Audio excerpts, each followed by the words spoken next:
Well, as you can tell from the title of the video, I made a mistake.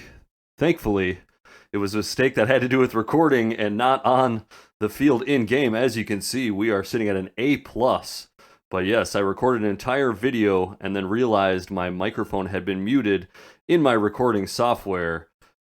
And it was a head and hands moment. I didn't know what to do. And then I thought, you know what? I can probably just record over the highlights. So I sped up the first part of the video where I talked about transfers and get into the first one. It's Fabian Nürnberger. He was kind of our big transfer of the transfer market. $3 million brought in from Nürnberg. So Nürnberger brought in from Nürnberg. Then we have Jens Kramer right here. He is a Dutch goalkeeper, youngster coming in, I believe from VVV Venlo, where is it under 19. Here's Tariq Muharmovic. Boy, I'm going to struggle with that one. He is a Bosnian defender on loan from Juventus. Got him in for free. My scouts had him rated a little higher than some of our youngsters, and the likes of Kylian Sedilia were getting offers to go on loan to like the Eredivisie, so I thought they would do that. Didn't happen. Sedilia stays. We still loaned in the guy from Juventus. He hasn't played a whole lot, but that is all right. And then we also signed Timothy Rupil, who is a youngster from Luxembourg. We signed him from the Mainz U19 squad. And brought him in as well. He's a future midfielder, looking pretty good. And he's already made appearances for Luxembourg's national squad. And then looking at some of the transfers out the door, a couple loans. Philip True, right back, loaned out to the Eredivisie. Carlos Gallego, center back, was loaned out. And then Jonathan Schmid did go to Fiorentina, I believe, for almost $3 million. So we had to move on from him. And then a couple future signings as we have Paul Seguin coming in from Greuther Fürth next year, so at the end of the year.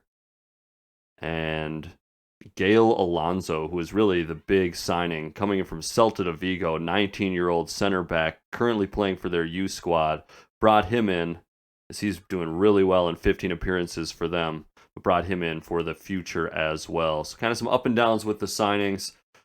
And like I said, probably shouldn't have brought in that center back from Juventus because we have the likes of Sedilia, but thought Sedilia would be loaned out. He wasn't. And this is me just going through some of our development youth players that we have coming through. We have a lot of strong center backs coming. But thought we just might need a little additional cover and got that guy in from Juve. And since we were last here, we played a few matches, ending with a win against Hertha in the league and then getting bounced by Borussia Dortmund in the cup. We have the matches against Leipzig and Wolfsburg for you. Leipzig and Wolfsburg sitting 3rd and 4th in the table respectively. So I played those matches on camera, talked through the whole thing. They're massive games for our season, so I thought I just had to show it again. And I think we are going to get into the matches here, and finally the video will slow down to normal speed as you take a look at how Leipzig will line up, and then there's a look at our normal 4-2-3-1 formation with pretty much your usual starters in. And going away to Leipzig, and we'll take a look at the live table. Leipzig in 3rd, Freiburg in 5th. So still clinging to a European spot. I looked it up, and it was 5th and 6th place are guaranteed a Europa League group spot. And so that's what we're aiming for. Top 4 get a Champions League group spot.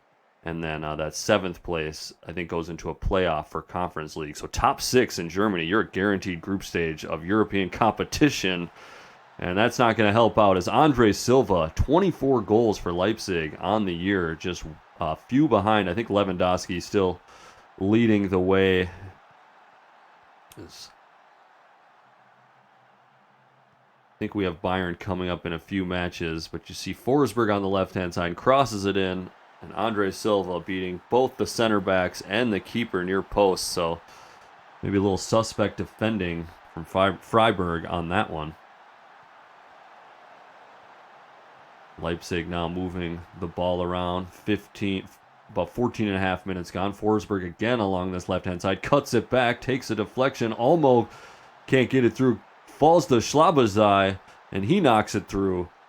And it is 2-0 Leipzig in the early going, and I kind of thought that this was how things would go.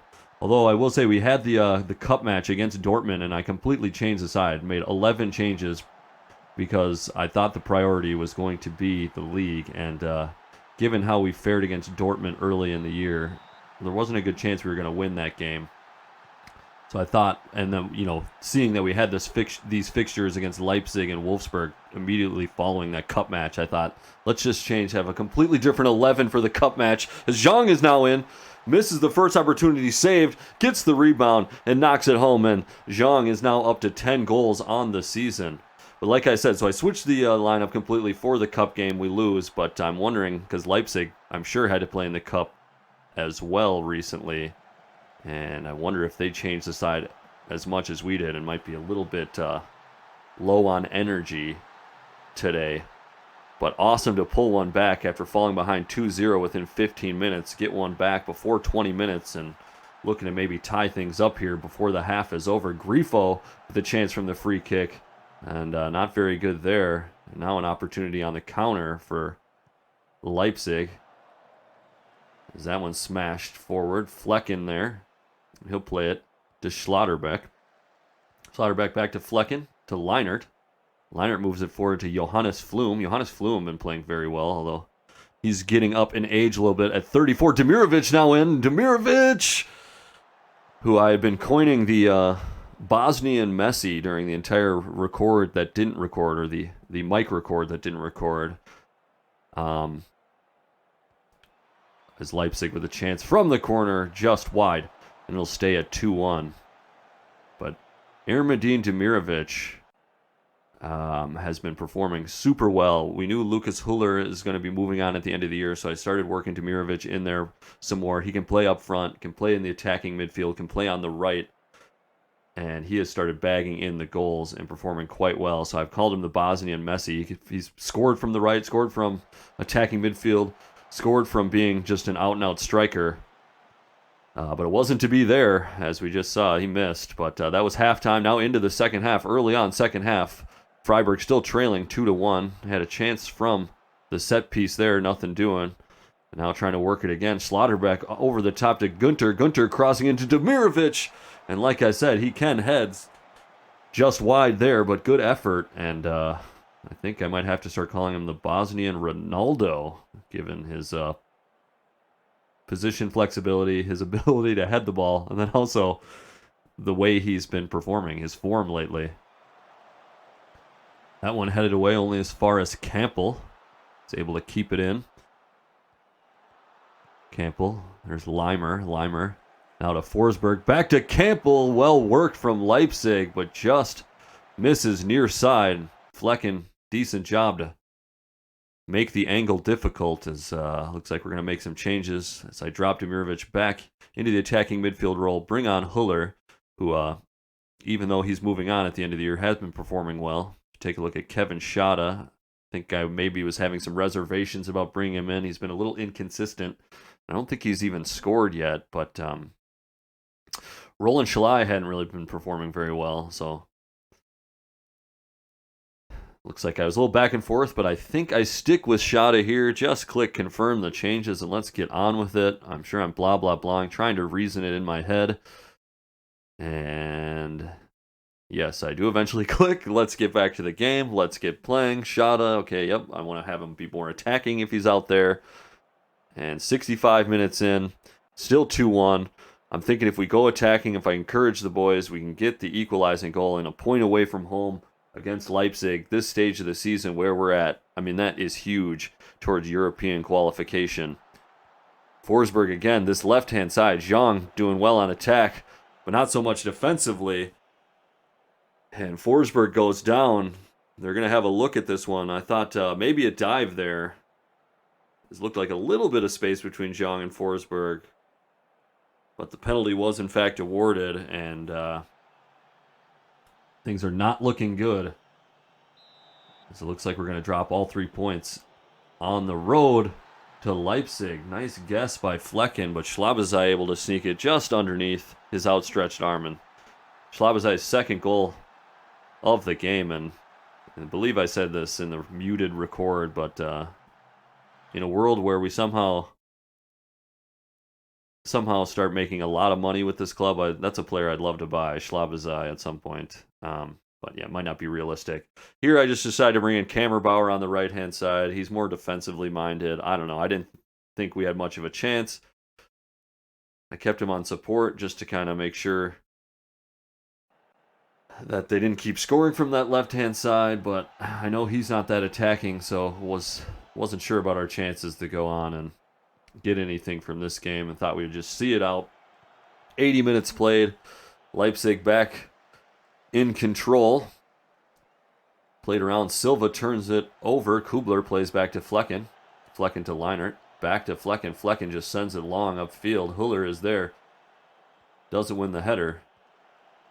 But Freiburg able to get it back. This one switched over to Schade. Schade one-on-one with the keeper, and the youngster makes good on that opportunity. I think his first goal of the season. Pretty unbelievable. There were some teams coming in to loan him, but the amount he's been playing, even though it's been in a substitute role, we needed him there. And especially with loaning out a couple of our other young wingers. Schade has been getting valuable experience, and I like what I see there. Maybe he's growing a little bit as keeps his composure, knocks it past the keeper, and honestly gives us a chance. 10 minutes to go at 3-2, but maybe a little too late as we're into stoppage time, 92nd minute. About 4 minutes to go. Lucas Huller in, played onside, and Lucas Huller, you expect him to finish that one. He does. And a guy who started to see limited playing time, still able to bag the goals, still our top goal scorer, even though his playing time has diminished significantly since he agreed to his new contract, or with his new club, and is going to be leaving us.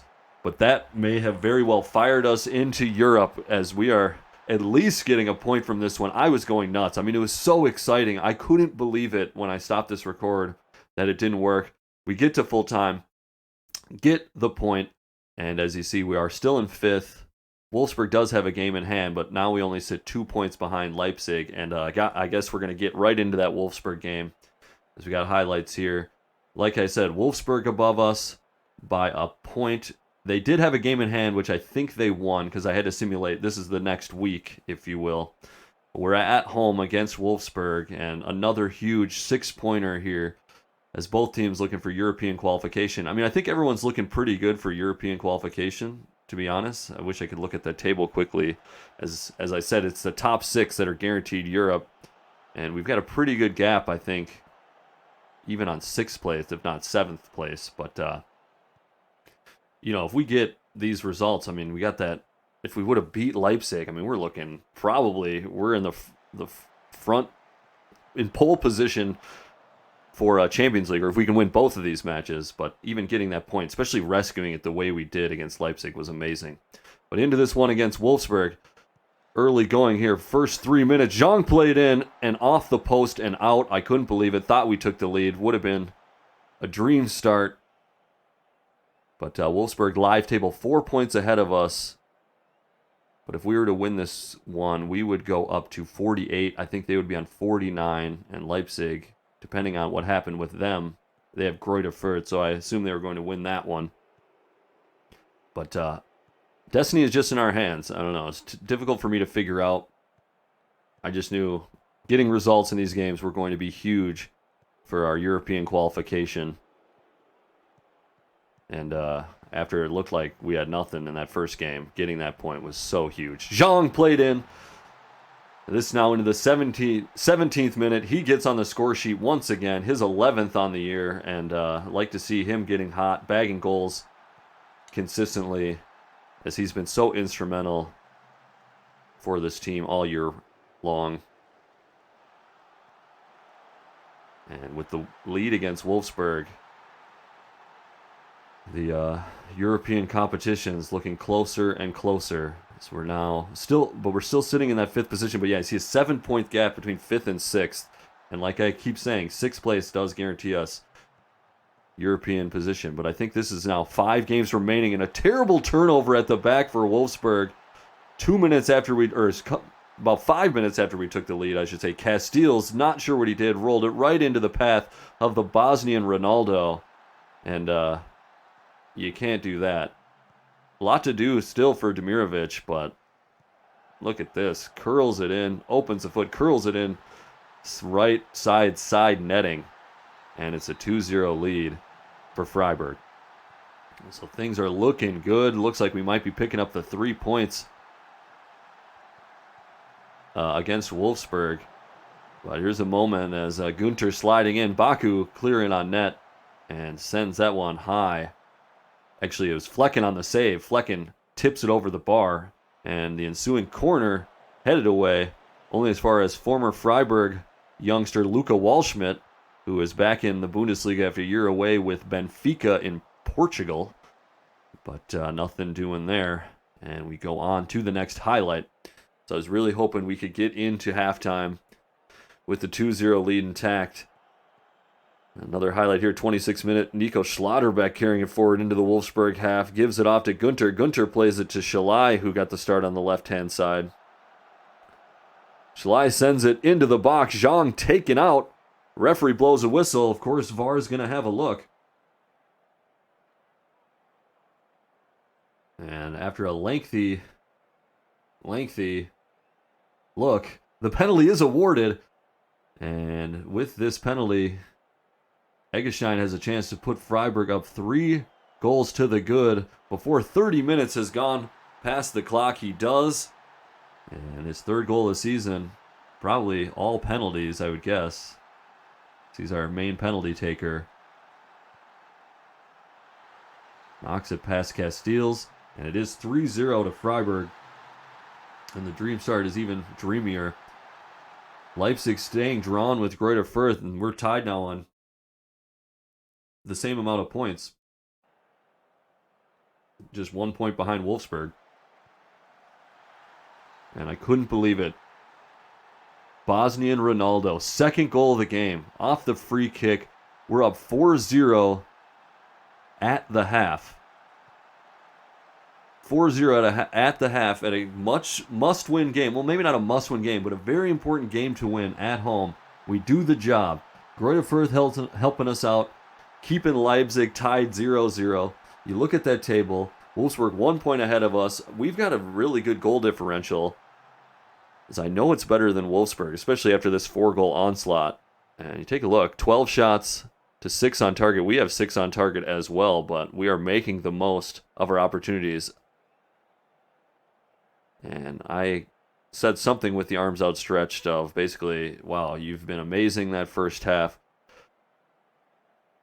And you had to think a 4-goal lead, there was no way that they were going to come back. And thankfully it seemed like a pretty uneventful second half as we're already closing in on 70 minutes. I decided to make a few changes. Look at the table. One thing to look at the table is Union Berlin on 13 points, pretty much guaranteed to be relegated at this point as there's only 4 matches to go. So extremely disappointing season for them. Might be a club to look at for if any of their players have, some players have release clauses that if they're relegated, they are let go from their contract, and we might be able to pick them up cheaply. I was looking at that good striker of theirs. They have a good young striker, but he's on like 40 grand per week. So yeah, I don't know if we could swing anything there. As Demirovic, of course, is now coming in with a Bosnian Ronaldo type contract ask. I think I looked at trying to sign him up. He was wanting 40 grand. Actually, maybe got him in on a contract offer of like 34, which I didn't want to do, but I worried about losing him, and just thought even if it becomes way too crazy of a contract, we could probably sell him if he keeps up the form he's at, and some bigger club will come in and give us a decent transfer fee for him. Anyways, making some changes, looking at some things. Dominique Heinz, he was a transfer I probably didn't get a chance to talk about, as he will be joining up with Frankfurt, I believe, at the end of his contract this year. Nice player, I liked him, but at 28 years old, wasn't looking to re-sign him up to a new contract. That would have been pretty costly, and he's been mainly just a backup for us, being cover for Gunter, who is our primary left back. And that Nuremberger, who I signed from Nuremberg, kind of funny. He has good position flexibility. He can play mainly as a center midfield, but he can also play left back, so I thought he'd be good to bring in cover. So, yeah, not much doing here second half as we are down towards the end of the match. Looking like we might get in for 5. Shalai trying to break his goal drought. Doesn't do it. Tipped over the bar by Castiles. We will get the corner, but the referee will blow the whistle for full time. And is a 4-0 victory for Freiburg. Huge win when they needed it. And then look at this. I quickly went over it, but Julian Green got a 91st winner over Leipzig for us. I looked at him because I wanted to sign him up for helping us out so much. As Greuther beats Leipzig, we leapfrog Leipzig. We're now 1 point behind Wolfsburg with 4 or 5 matches to go. And I wasn't sure what to do. Actually, I think 7 matches to go. Okay, wow, I was way off. 7 matches to go.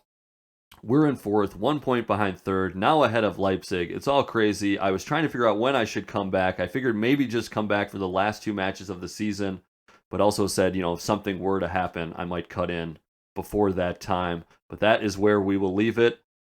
And as always, I will see you next time on 3 Strikes and You're Out. Sorry for the frantic episode.